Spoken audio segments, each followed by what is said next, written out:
Sa video na ito ay pag-aaralan natin kung ano ang paraan ng Diyos laban sa paraan ng tao.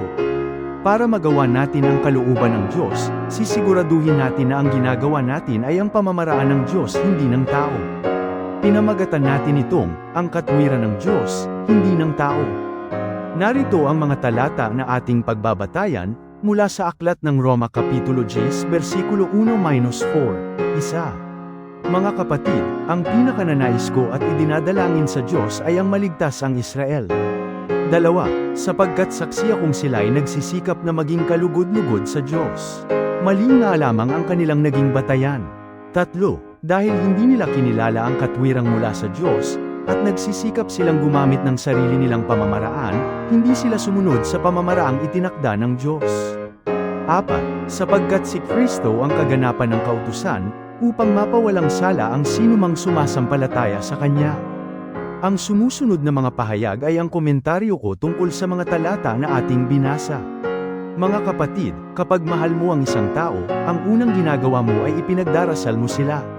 Nakikita natin ito sa puso ni Pablo. Hindi niya sinimulan ang talata sa galit, hindi sa panghuhusga, hindi sa argumento, kundi sa panalangin. Sabi niya, mga kapatid, ang pinakananais ko at idinadalangin sa Diyos ay ang maligtas ang Israel. Tandaan natin, ang Israel ang tumanggi kay Kristo. Sila ang nagpahiya, tumuligsa, hanggang ipako siya sa krus. Pero ano ang tugon ni Pablo? Hindi galit, hindi puot, hindi paghihiganti, kundi pagmamahal at panalangin.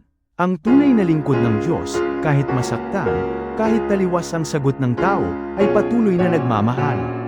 Sapagkat ang tunay na layunin ay hindi lamang manalo sa debate, hindi makita ang tao na makarating sa kaligtasan.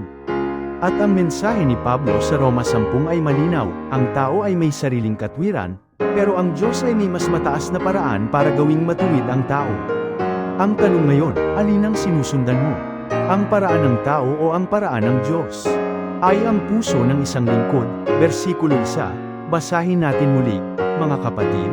Ang pinakananais ko at idinadalangin sa Diyos ay ang maligtas ang Israel. 3 bagay ang makikita natin dito. 1. Tunay na burden. Hindi ito simpleng wish lang. Sa Greek, ang pinakananais ay eudokia, malalim at taos-pusong pagnanais. 2. Panalangin, hindi puot. Kapag ang mga tao ay lumalayo sa Diyos, natural sa atin ang mainis. Pero kay Pablo, hindi galit ang naging bunga ng pagtalikod ng Israel, kundi pagmamasakit at panalangin. 3. Pag-ibig na hindi sumusuko. Kung may mga mahal ka sa buhay na hindi pa tumatanggap sa Mesiyas, kapatid, huwag sumuko. Kung si Pablo ay nagpatuloy, tayo rin ay magpatuloy. 2. Sigasig na walang tamang kaalaman, versikulo 2, sapagkat saksi akong sila'y nagsisikap, ngunit hindi ayon sa tamang kaalaman. Si Pablo mismo ay nagsabi, may sigasig ang Israel. May apoy, may devotion, may relihiyon, may pagsunod sa ritual at tradisyon. Pero kulang sa isang bagay, tamang kaalaman. Hindi sapat ang sigasig kung mali ang direksyon. Kung ikaw ay masigasig na lumalakad, pero maling kalsada ang dinaanan mo, hindi mo mararating ang tamang destinasyon kahit gaano ka kabilis. Hindi sapat ang relihiyon kung wala ang katotohanan. Ang Israel ay relihiyoso, tapat, masunurin sa tradisyon, may ritual, may pagtatalaga, may sakripisyo. Pero hindi nila nakita ang puso ng lahat ng yon, ang Mesiyas. Hindi sapat ang kabutihan kung hindi ayon sa paraan ng Diyos. Ang tao ngayon ay pareho rin, basta mabait, okay na. Basta may relihiyon, ligtas na. Basta sumusunod sa tradisyon, sapat na. Pero ang sabi ng Biblia, kung wala sa tamang kaalaman, mali ang kalalabasan. Ang Biblia ay talaan ng kalooban ng Diyos. Basahin natin ito upang mabatid natin kung ano ang paraan Diyos. Illustration, isang tao ang nagluto ng masarap na pagkain, pero hindi niya alam na ang ginamit niyang asin ay lason pala. Maganda ang intensyon, maganda ang ginawa, pero mali ang kaalaman, ang resulta, kapahamakan. 3. Ang dalawang katwiran, versikulo 3, hindi nila kinilala ang katwiran ng Diyos, at nagsumikap silang magtatag ng sarili nilang katwiran. Dito nagkakaroon ng malinaw na pagkakaiba, katwiran ng tao ito ang katwiran na nakasalalay sa sariling gawa, sariling kabanalan, sariling pagsunod, sariling disiplina, sariling relihiyon. Ito ang problema ng Israel noon. At ito rin ang problema ng maraming tao ngayon. Ang tao ay gumagawa ng sariling pamantayan ng kabanalan. Basta mabait ako, basta pupunta ako sa simbahan, basta magsisisi ako sa sarili kong paraan, basta nananalangin ako, kahit hindi ako magsimba. Pero ang sabi ni Pablo, hindi nila kinilala ang katwiran ng Diyos. Di katwiran ng Diyos ito ang paraan na itinakda ng Diyos, hindi ng tao. At ang paraan na ito ay hindi nakabase sa ating lakas, kundi sa kanyang plano. At ang plano ng Diyos ay hindi sariling gawa, kundi pananampalataya sa Mesiyas. Application, kapatid, tanungin natin ang sarili natin, ang kaligtasan ko ba ay nakabase sa ginagawa ko, o sa ginawa ni Kristo para sa akin? IV. Si Kristo ang kaganapan ng kautusan, versikulo 4, sapagkat si Kristo ang kaganapan ng kautusan, upang mapawalang sala ang sinumang sumasampalataya. Ito ang pinakamahalagang punto. A. Kaganapan, hindi pagtapos, kundi katuparan. Ang Greek word telos ay hindi pagwawakas, kundi layunin, hangganan, katuparan. Parang sinasabi ni Pablo, lahat ng ritual, propesya, anino, tipolohiya, lahat ng iyon ay nagtuturo kay Kristo. Siya ang tinuturo ng mga handog.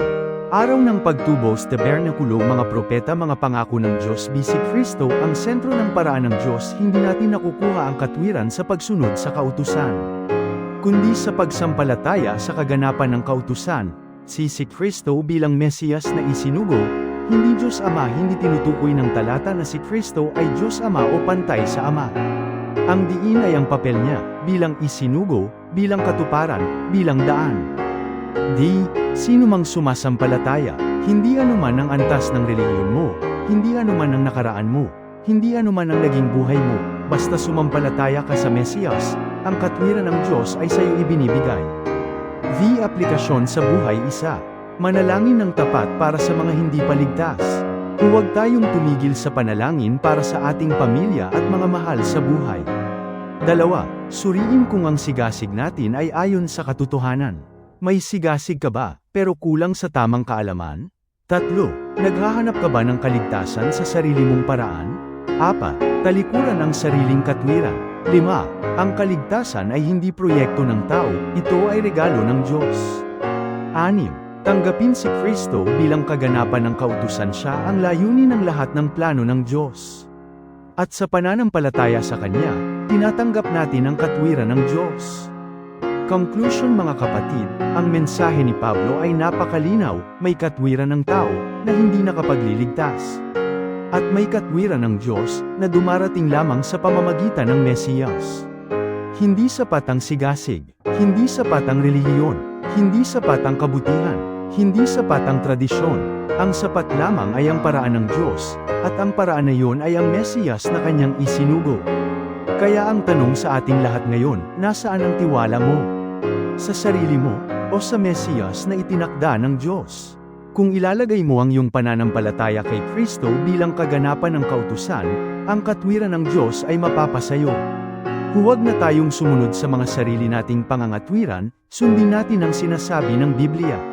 Si Jesus ang kaganapan, ang katwiran, ang katuparan, ang kasagutan, at ang lahat ng paghahanap.